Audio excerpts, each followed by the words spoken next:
Good evening and welcome. You're listening to Making Life Brighter Radio, and I'm your host, Winifred Adams.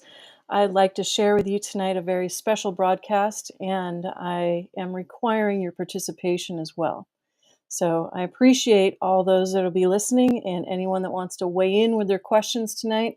This is a special edition, and I have the honor of bringing in a special guest who is very intent on changing the framework of what's happening in the Los Angeles County Sheriff's Office currently.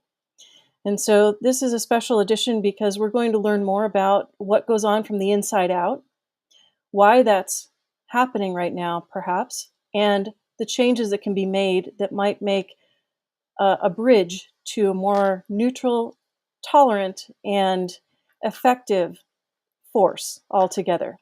So tonight, I'd like to welcome in a special guest, and this is a former Captain Mike Bornman of the Los Angeles County Sheriff's Department. He's known for some of his programs that he's created, and he has an incredible track record, actually, that I want to share with you before I bring him on. Recently, first of all, we've started off seeing a change in America, and a swift change. We have riots happening across the country. We have people polarized on either side of the fence. And as you know, here at Making Life Brighter, we believe in neutrality. And I'm standing in that position tonight as we bring forth some information that maybe not everybody has yet, but information that we can all consider.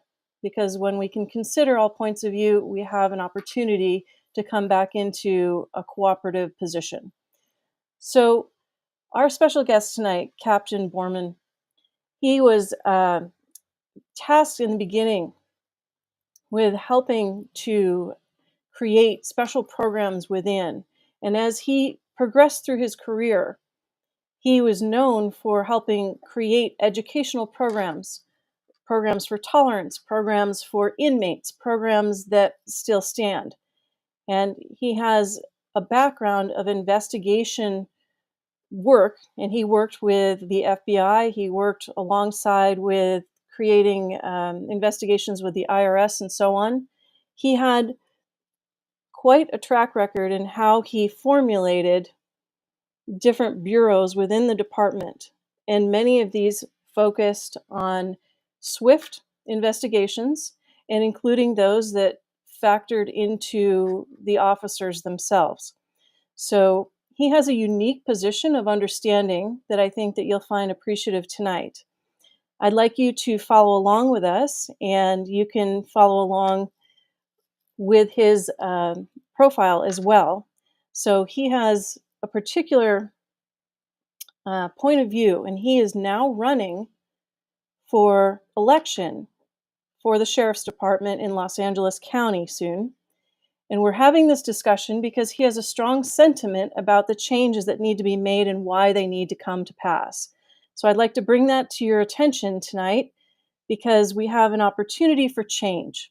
And with the recent litmus that's happening in our country, we have some things that we need to talk about and consider. So you can follow along on his website, as you can see here, and let me bring him in and welcome in Captain Mike Bornman. Thank you for Hi. having Hi, time with Winifred. us Thanks for tonight. having Thank me. you. Yep. So let's start with your background. Let's go through exactly what it is that you've created in your history of work, starting with your investigative work. Because you have sort of an eye for seeing things and research, how did that affect what you did as you entered into the force? Oh boy, that's a long story that goes back 36 years. I joined in January of 1980. I like to call it 1850, but was a long time ago. And like most everybody else, I started out in the jails. I started out at Men's Central Jail. And ultimately, I went to my first patrol assignment, which was Firestone. The station's not even there anymore. It was that long ago.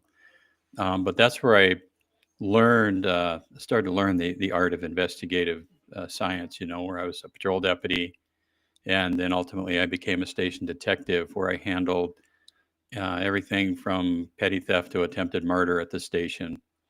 Um, that was kind of where I cut my teeth on investigations because it was a very fast station. I had at least 30 new cases a month, that would come my way. It was a pretty intense experience. And then I made the mistake of promoting to sergeant, and I went to another patrol station. I worked there as the watch sergeant and field sergeant for about a year and a half. And then a big investigation came along back in the day. I don't know if you remember, but it was called Operation Big Spender, where people in the sheriff's department who work narcotics units were suspected of stealing millions of dollars of money that they were receiving from narcotics cases. They that I got called and they lied to me. They said that it would take about 6 to 8 weeks to get it completed. And by the time it was over, I dragged myself out of there a year and a half later. It was, I'll tell you what, it was horrific to me because they asked me to come down. They invited me to see if I wanted to be in this task force. And it was the sheriff's department and the federal government, basically, U.S. Attorney's Office, IRS, and the FBI. They were involved by that point, and that was under Sheriff Sherman Block. And I went to a secret undisclosed location where they showed me a list of like 50 names, and I knew almost every name on the list. I'm like, oh, this is baloney. If they're suspected of this, it's not going to be anything. I'll be back in 6 to 8 weeks. Well, by the time it was over, I was a sadder but wiser man.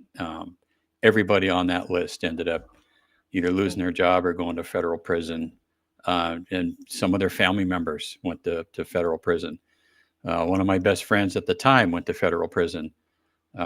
It's my whole thing is, if I don't care who you are, if you do something that is illegal or unprofessional like that, the chips fall where they fall. Nobody made them do that. But that was something because then you're pitting yourself against seasoned professional cops when it comes to doing investigative work. And, it's a cat and mouse game, but the mice lost on that one. But from there, I worked a number of different assignments I can go into. You want me to keep yammering on, or what do you want? No, yes, I do actually, because I'd like to set a precedent for how that you lined up to what you're about to say that's Hmm. important now, and that Okay. is that you have this strong background of investigative work, and it was substantial. It it really brought out perhaps some of the reasons that we're seeing this the strong rioting and other things today, that there's people are having opposition to things, but there's also a strong sussing out of people that are not maybe here for our best interest as a country too, and there's both Mm-hmm. sides to that fence. So you're someone that's seen both sides of it. Yeah. Okay. So Well, after I left that investigation, it was winding down, and I went to a unit called what was that? Criminal Investigations Bureau. I was there for a while, and then I got recruited to go to the Internal Affairs Bureau, which is the administrative side of investigations involving allegations of misconduct by department personnel. I worked in that unit for 5 years. One of the first task forces I was assigned to was deputy involved shooting and deputy involved force cases. So when there was a shooting or a significant use of force, I would roll out with another team member anytime, day or night, anywhere in the county, and start investigating that case right from when it happened. Um, that as well. I mean, that's a tough job. You're actually looking at your own people, which I absolutely, I love the sheriff's department. I love the personnel. I love the deputies and the work they do. But somebody has to have oversight, right? You just can't trust that they're always going to do right and be blindsided when they don't. how do you be Um, objective about that? Because each case is unique. Everything, the circumstances leading up to something like that can be different case to case, and it can be ambiguous almost. well, How do you take a position on that? well, you don't take a position. Objectivity is the name of the game, right? And that's the rule. You go in and basically you're a fact finder. You don't make any decisions one way or the other. And you know what I learned early on, not only from that assignment, but the one before with Operation Big Spender, which we called Arco Narco, by the way, because we were squirreled away in the Arco Towers, and we thought it was a secret location, but everybody knew about it, and they called it Arco Narco. But you have to be objective. That's just the rule. And I can tell you that I know that more careers were saved by my working them than destroyed and ruined. Because my philosophy was, if you didn't do it, I'm the first person you want to see walk in the door. If you did do it, I'm the last person you want to see walk in the door, because I'll find the facts out either way. And again, it's cat and mouse. You've got people that have been cops for a long time, and there's a mistake of the heart and there's a mistake of the mind, right? So people that make mistakes of the mind, they get more latitude from the brass up the chain of command. But those that have like an evil heart, or they're doing something stupid and they know it, I mean, sorry, that's the way it goes. But Well, there um, needs to be a check and balance, and that's basically what we're seeing right now in Los Angeles, mhm, however different people wanna say what side of the fence that's on. The check and balance for some people is the military's come out. For other people, it's the National Guard came out, and when we mhm, spoke the other day, you were saying there's, kind of the LAPD was handling that situation. mhm. Let's pause for a minute on your bio and go into this for just a second. Let's discuss for the people the difference between the sheriff's department and the LAPD specifically, so that they have an understanding of those two different groupings. Okay. Well, there are 88 uh, cities in the county of Los Angeles. And many of those cities have their own police department, like LAPD, Burbank, Glendale, San Fernando. They all have their own police department within the county. Out of those 88 cities, 48 of them contract with the sheriff's department for police services. So you'll have like Santa Clarita, Altadena, the other stations that contract with us. But let's say you're a citizen of the city of Los Angeles. You've got the wonderful LAPD as your police agency. But a lot of folks don't realize that you actually still have a sheriff, and you actually vote for sheriff, when the time comes. And I've had people that are really well educated. They're like, oh, I live, in LA. I don't vote for sheriff. It's like, well, yeah, you do. But what's going on is LAPD, they have their own certified law enforcement agency, which is LAPD. Overseeing that, or overarching that, is the LA County Sheriff's Department. The sheriff of LA County wears 5 stars on his collar, and that's indicative of the fact that chiefs of police for other cities wear 4, right? So when somebody, let's say, has to call for mutual aid, like Glendale doesn't call LAPD or Burbank, they call LA County Sheriff's Department, and the Sheriff's Department is the mutual aid coordinator. So that's how you get other agencies involved. And frankly, that's how LA County Sheriff's Department became involved in some of this stuff early on in the city of LA. Interesting. So then, what is your opinion currently on the handling of the downtown incident, and why do we not see more of the sheriff's department down there? Instead, the National Guards come out, and then the Marines have come. What's happening? Well, that's a mixed bag of stuff. I think that the first 3 or 4 days, law enforcement was caught flat-footed, and I would not give them a really good grade. I think that there's two sides to this argument, and one of them is you have people that are upset about the federal government coming in and enforcing immigration law, right? That's that side, and people are upset because family members are getting rounded up and they're not hearing from them, and they're going out and they're protesting, but they're doing it right. They're doing it as is per the Constitution, and God bless them. That's their right to do that, and I'll defend them all day long to do it. The problem comes in when you have these outside agitators come in, that a lot of them are paid. They'll come in, and what they do is they end up usurping what the other people are doing. They hijack the message from the peaceful people, and they start throwing Molotov cocktails and dropping boulders off the side of freeways onto radio cars. I'm sure you've seen that. Attacking the police, throwing things at them. I know there was somebody that was shooting at the police early on, and that's where it really gets muddled. And I like I said, the first couple of days, man, I'll tell you what, if I was sheriff at the time, I would have cracked down on that agitator group quickly and decisively, and gotten as many of them as I could, and just keep the pressure on them. But for How whatever would you reason, do that? How how do would I you do go that? about that? Yeah. I would do that with my well-trained, highly professional LA County Sheriff's deputies. They know what they're doing. They've been through this before back in 2020, and it's just typical skirmish line stuff, and how you parse one group away from the other, and you just start getting that group in hand. The problem is, I've been told early on that LAPD and the sheriffs were asked to stand down, keep it cool, don't interfere too much, don't make a whole lot of arrests, let's just let it simmer.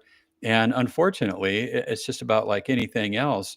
The other side didn't see it as being nice; they saw it as being weak. And they started calling in the troops. Next thing you know, you got more and more of them, and there's more and more anarchy out there. Then they start looting, and then they start burning, and they start destroying property. They start attacking the cops. And lost in this again is that whole group, the large group of people that just want to protest peacefully. Mhm. And like I said, the message is hijacked, and then I kind of wish. I know the president's the one that federalized the state guard, but I wish that would have been coming from the sheriff's office. He could have requested it, because that way they would be under the sheriff's jurisdiction. And in fact, I do. I welcome them being there, because LAPD and the sheriff's department are so woefully understaffed right now that they need the help. They really do. I mean, you're talking about something that they have to basically be out there 24 hours a day, right? You can't just go out and mix with the crowd and then go home, and then everybody meets the next day at the play yard. You have to stay out there, and you have to maintain control, and you have to patrol the streets. You have to cordon things off. And I know for the sheriff's department, we're like 25% down on personnel. That's So about. we began this point of this interview specifically for this message for your upcoming campaign, because you see that there is a deficiency that's happening, but the deficiency isn't just a little deficiency. It could actually bring the whole thing down if it's not handled or turned around, because there's an attrition rate that's so outrageous right now. Let's get into that. Tell us about the attrition rate and what's happening. Let's talk about attrition. Attrition is the annual reduction of people based on their retirement, or leaving service. And historically, we've been able to keep up our numbers. If you lose 500 people a year through attrition, you have hopefully been able to hire 500 more people and more, because we're kind of down, but we haven't been able to hire people. And there's a lot of reasons for that. But Such like, as what would be um, those reasons? well, several years of anti-cop rhetoric, defund the police, all cops are bees, F the police, all of those groups. I mean, it really starts to wear on people. Cops don't just um, support the community; they are the community. They're from the community. We are the people. We are them. We are us, right?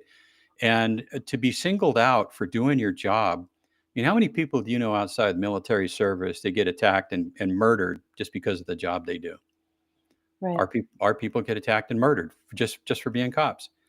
And you have what I consider to be very let's put it this way. I was going to say weak leadership on the sheriff's department right now, but I don't think there is leadership. I think that the current sheriff is trying to manage the department, and he's doing a horrible job of it. What do leaders do? They're forward thinking. They're engaged. They get their people to become the best that they can be. They encourage greatness from their people, and I don't see any movement whatsoever. I mean, it's just they're treading water, and the water's getting deeper, and it's up to their nostrils, and it's not working out. I know for a fact that the majority of line staff are absolutely, the morale is probably the worst it's ever been in my experience, and I've been around the sheriff's department like 45 years or so. And It's so just, go ahead. what does this do then for the county of Los Angeles? Let's say that you have this attrition rate goes on for another year or two. you can't hire enough back. If you step into the position you want to step into, which is basically revamping this leadership all the way around, Hmm. what is it that you will do that will bring that morale up and change the game in Los Angeles for the sheriff's department? Yeah, well, you know what? The first you have to stop the bleeding with our people, and I was just going to say real quickly. Over the last 3 years, we had 13 people associated with the sheriff's department commit suicide. You also had the annual run that takes place in Baker to Vegas, which is a national symbol of camaraderie for law enforcement. 20 of the sheriff's teams boycotted directly because of how they feel about the current sheriff. Unheard of. I never heard of anything like that. Now the attrition rate, unheard of. It's just out of control. So the first thing I would do is let the people know that I really give a crap about them. Pardon my French, but they have to know that you're there to lead, and you train them to become these law enforcement professionals, and you don't treat them like liabilities, which is what they're doing now in the department. They treat them like liabilities instead of assets. And the people are afraid to act and react. They're afraid to be proactive. They're afraid they're going to get in trouble. They're afraid they're going to get disciplined. They're afraid they're going to get fired. And when a cop does something really good on the sheriff's department these days, it's crickets chirping. You don't hear anything. But let somebody do one thing that's a little out of line, and man, the power of the sheriff's office comes down and crushes them. And you don't treat people like that. You don't treat professionals like that. You train them, and you expect them to do a job, and you let them go do the job. You unhandcuff them, and you let them know that if they make a mistake, we'll work through it. Right. As long as they don't have that evil heart that I talked about before, because that's just that's the way it goes. You don't belong in the Yeah. sheriff's department. But We that's go ahead. we the people would like to see the evil heart gone. I think we the people are educated enough to recognize the difference. And I do feel, as a person in this country, that we do appreciate that work just like we appreciate the military out there. Hmm. However, like you say, we're not seeing it. Now, yesterday, as an example, we saw a huge parade in appreciation of the Army and its 250-year celebration. So, when was the sheriff's office formed exactly? When was the sheriff's office what Formed? founded? Founded? 1850.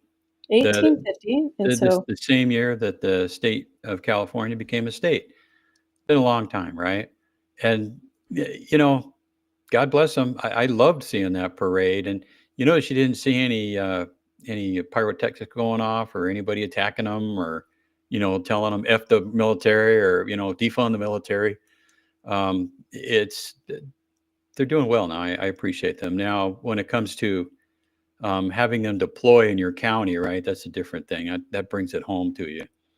how do But you feel about that actually? How do you feel about the deployment of the National Guard? You mentioned that you would have handled it mm, differently, but then the Marines stepping it up a level. Like if you could call up President Trump and say, "Hey, I'd do this differently. Can you support me this way instead?" What would you have said to him?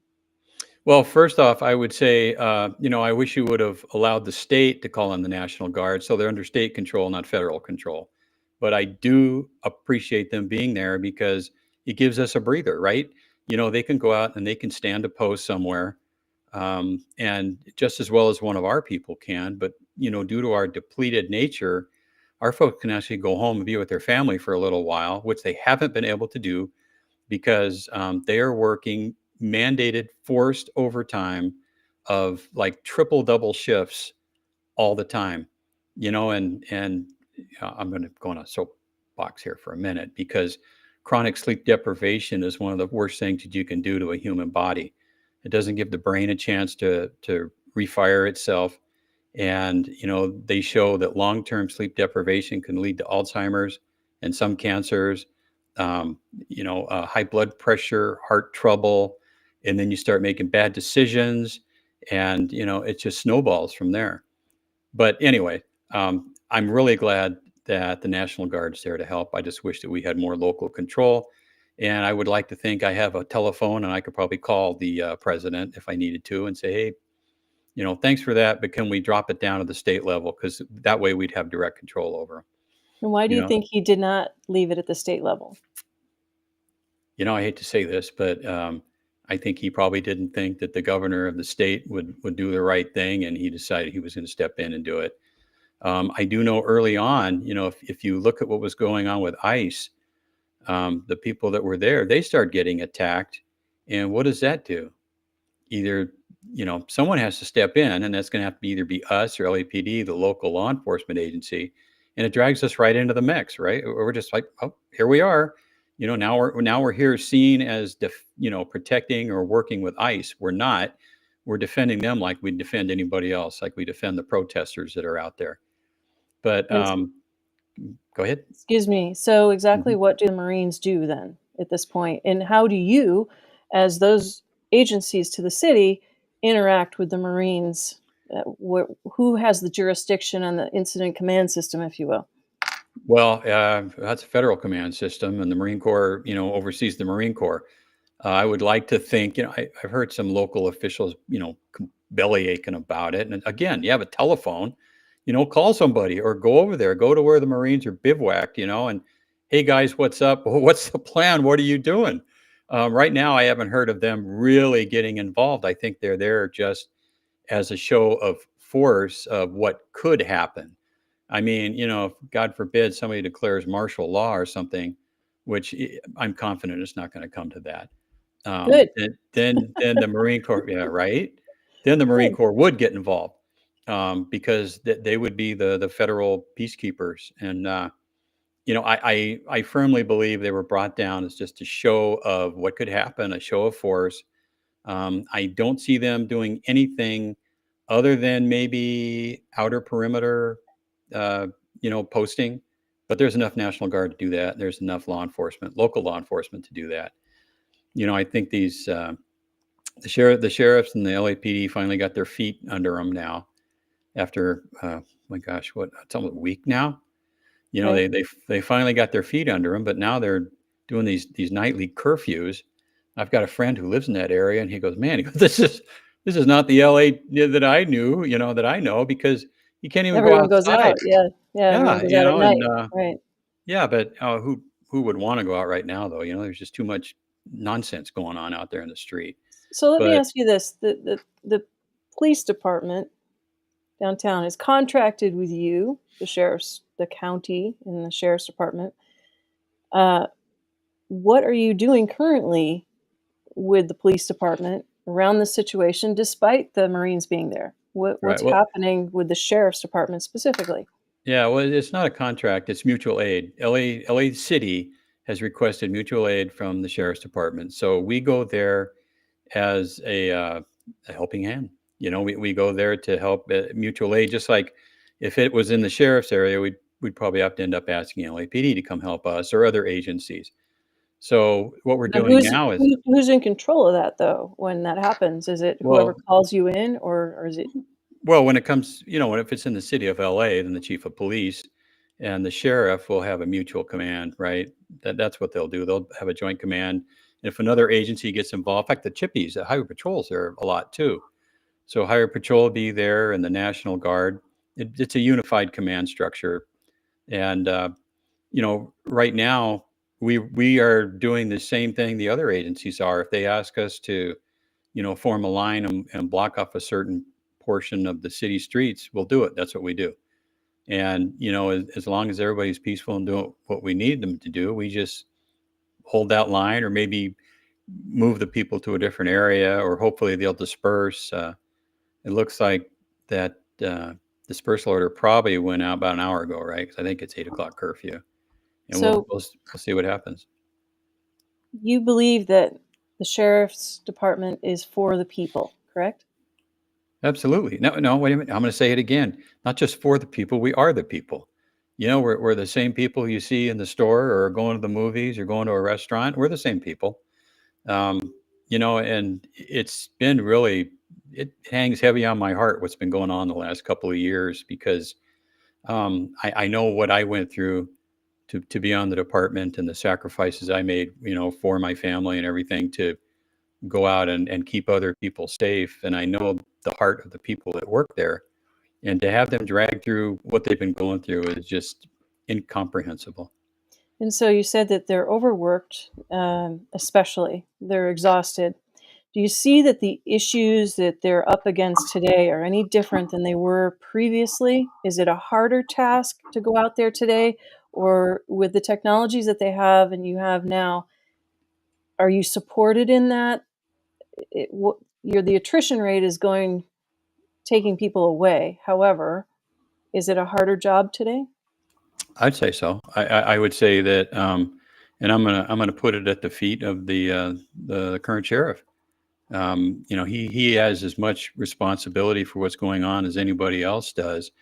And I hear from a lot of folks that he's risk adverse. He won't make decisions. He delays and delays and won't stand up and full throated protect his folks and stand up for his folks.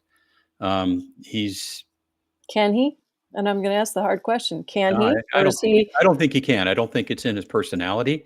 From what I understand, he's a super nice guy, but, super nice guys can go work somewhere else. You need somebody who's got a little bit more of a backbone and isn't afraid to take some of the heat for decision making. And I think that's where the problem comes in is he doesn't want to make a decision because it doesn't want it to come back and harm him in some way that he sees politically. what's the greatest risk to your force in Los Angeles today Mm. besides attrition? Well, if you distill it down, I've just had a conversation like this with somebody I know. I think it comes down to funding, to be honest with you, because if you want to combat fentanyl, you want to combat robberies, you want to have more people, you want to get new technology, you want to get the buses fixed, the communication system fixed. Everything you want to do comes down to one thing, and that's funding. Mhm, And the only thing that the board of supervisors hold sway over the department with, and that is the funding. And, mhm, my understanding is that I've been told for decades that there's a structural deficit in the millions of dollars every year, like 350 million bucks. That was one of the numbers kicked around. And it's like, well, are we really at a structural deficit or are we just doing stupid spending? That's one of the first things that I'd want to look at is a complete forensic audit of every dime that's spent, not just how much is spent, where it's spent, and why it's spent. And I guarantee you there's things in there that made sense 5, 10, 20 years ago that make no sense today. And I So, guarantee you there's things that need to be looked at that aren't being funded or are severely underfunded. okay, so how would you intend to go about that audit comprehensively? How would you O- handle that? Okay, it'd be a three-step audit for me, and it would be the first one would be every dime, every category of everything we do. The courts, custody, patrol, detectives, everything. And then my team and I would go through and we'd sort out every single item, determine what needs to stay, what needs to go, what needs to wither, and what needs to grow. So, and then after I get that parsed out, I would actually take the entire package and I'd present it to the board of supervisors because they're the ones that hold the purse strings. And if I didn't take those steps first, they'd have every right in the world to throw me out of my ear because I wouldn't know what I'm talking about. Do we have a structural deficit? Maybe, maybe not. I don't know. I think if we're, well, this last year we paid uh, $500 million in overtime, $500 million in overtime, and that's a big chunk of money. What's the But difference between having someone else on the force versus that overtime? lots Is of it others on the force, yeah. yeah. But the sheriff's budget, I mean, it hovers around 4 billion with a B dollars, 4 Oh, billion bucks. When I first came on back in 1850, I think it was like 1.2 billion. So it's grown. But wow. the responsibilities have grown too, and employee salaries and S&EB have grown. So I understand that, but I'm not confident that they're spending their money properly. And, once we get that sorted out, we'll go to the board and, I'd horse trade with them. We're doing this right now. We don't need to do it. Can we dump that and buy 15 extra buses or, 100 new radio cars with it? And, a lot of folks are, they bash the board all the time. And I haven't always been happy with them, but, I do believe in conflict resolution, and I do believe in working well with people. It's the word neutrality that you put out there at the beginning, because um, that's how you get things done. And it's just like when you enforce the law. See, this current sheriff, I think he's pandering to different factions, and he's not, working within the spirit of what the law is. And if people don't like a certain law or a certain set of laws, work to get them changed. But until then, the law enforcement agencies are duty bound to enforce the law. And that's what I would do, not left, not right, not Republican, not Democrat, whatever out there, it's just through the lens of doing law the right way and enforcing the law and protecting the people, right? It's not about party, it's about safety. And that is where I would hang my hat, and I'll die on that hill if I have to. It sounds like a good position. Like I said, we do believe in neutrality here, and I think we think of what we've been through if you've lived on this planet longer than 30 years. And we have a little more experience in life itself and the changes that come up unexpectedly. But the youth who don't know better and come into a high-tech society with a lot of confusion going on, it's really going to be up to them to kind of see that neutrality space. So how Mhm. do you, with your background of tolerance education and the awards that you've won for the work that you've done, how do you bring that to the forefront if you become elected and can take that leadership into the next phase? How do you educate the public, not just inmates? How do you bring it back to the youth of this country? Yeah, well, the proof's in the pudding. I think that what needs to be done is you need to reach out to the different, I hate to call them factions, the different age groups, of people, and be transparent in what you do, but don't be silly and don't pander to them. Don't tell them what you think they want to hear.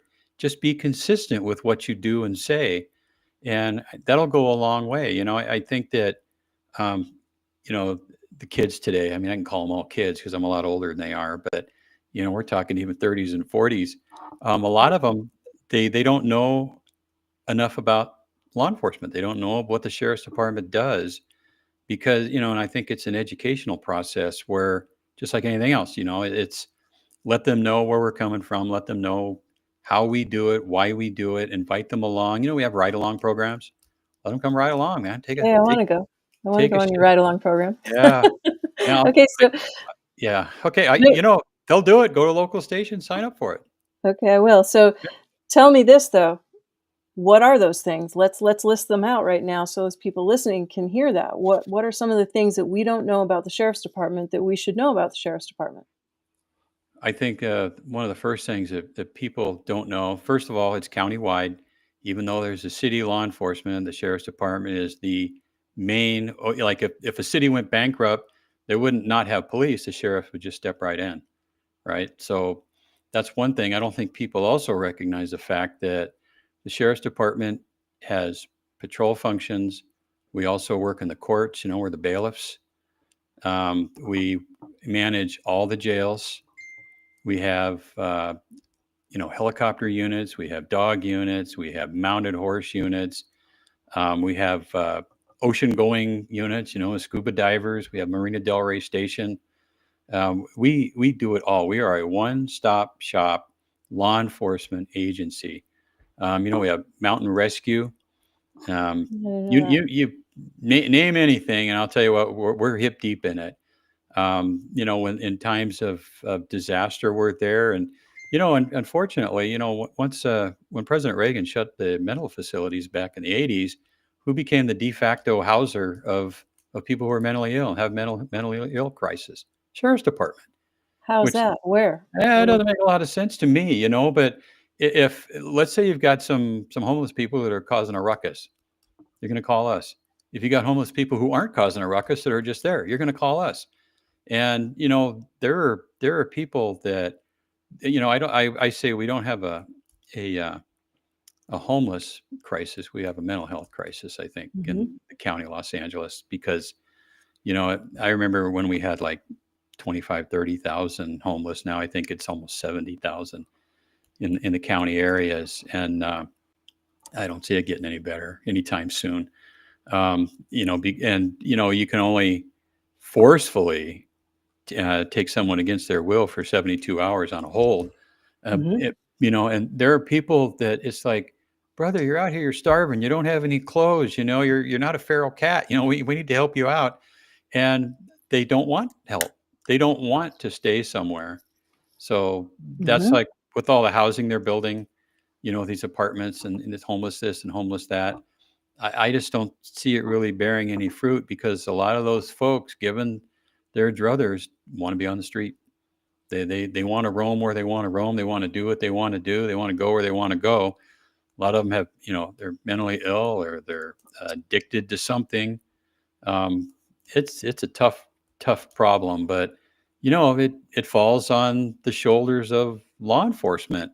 A lot of them, it's not against the law. It's not a crime to be homeless, but we end up having a lot of people come through the system, for these petty crimes.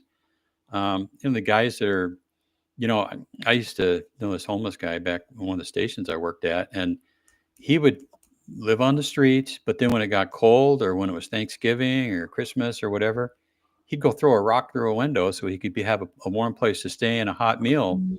for a couple of days. But then holidays over and no Right. charges or time served, and he's right back out. We collectively as a society, we need to really work on that and get that problem fixed.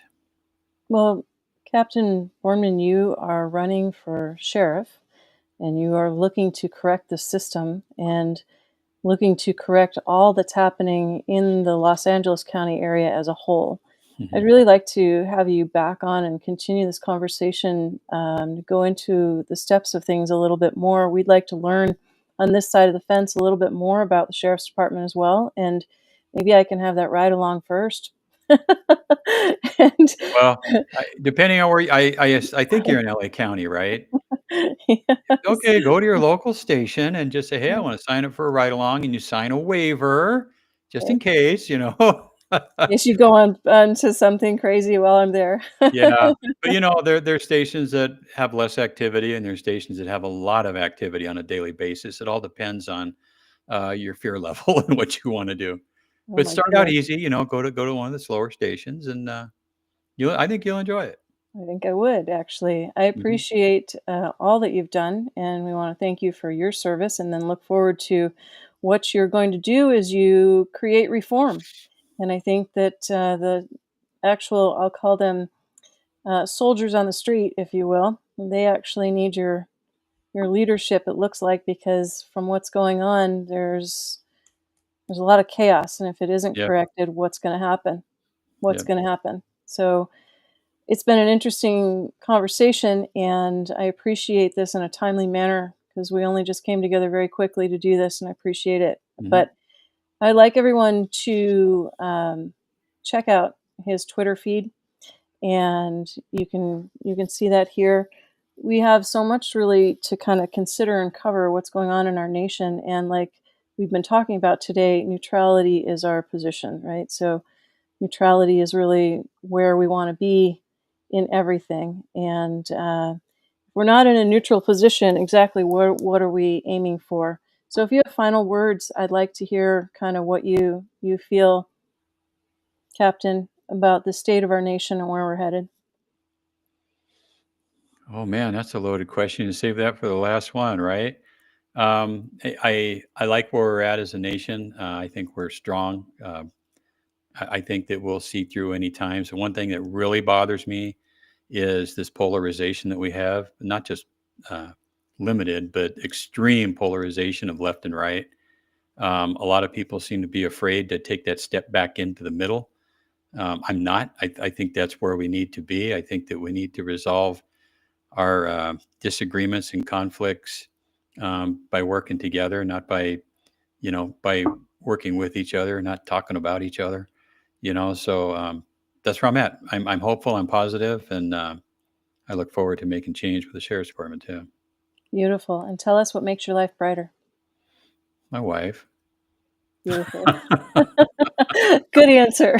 Yeah, she does. Yeah, the reason No, I'm that's here. great. So Wonderful. Thank you for your time today. Thank you, everyone, for listening and weighing in. I appreciate that. And we're going to have Captain Bornman on again if he'll be back with us, and we'll explore a little bit more after I do some more due diligence on the street. Right So, on. right. Thank Okay. you so much. All right, Sure. everybody. Go jolly, as I say, and go out and make somebody else's life brighter. We deserve peace in this country. And we'll look forward to the next steps. Thank you.